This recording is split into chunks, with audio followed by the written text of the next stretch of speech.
Job cries out. What's the point of life? Then Job broke the silence. He spoke up and cursed his fate. Obliterate the day I was born. Blank out the night I was conceived.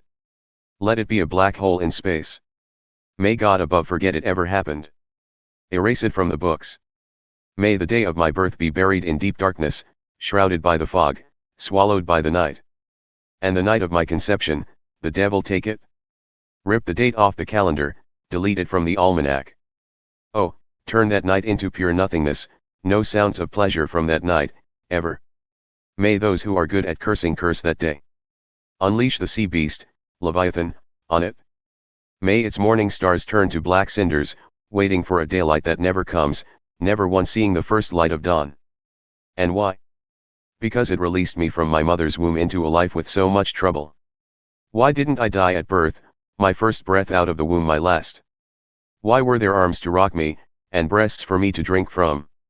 I could be resting in peace right now, asleep forever, feeling no pain, in the company of kings and statesmen in their royal ruins, or with princes resplendent in their gold and silver tombs. Why wasn't I stillborn and buried with all the babies who never saw light, where the wicked no longer trouble anyone and bone-weary people get a long-deserved rest? Prisoners sleep undisturbed, never again to wake up to the bark of the guards. The small and the great are equals in that place, and slaves are free from their masters.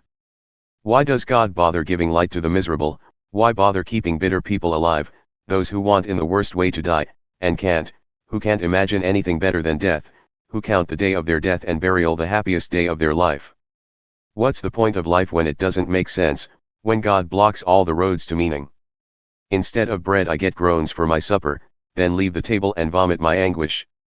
The worst of my fears has come true, what I've dreaded most has happened. My repose is shattered, my peace destroyed. No rest for me, ever, death has invaded life. Eliphaz speaks out. Now you're the one in trouble. Then Eliphaz from Teman spoke up, would you mind if I said something to you? Under the circumstances it's hard to keep quiet.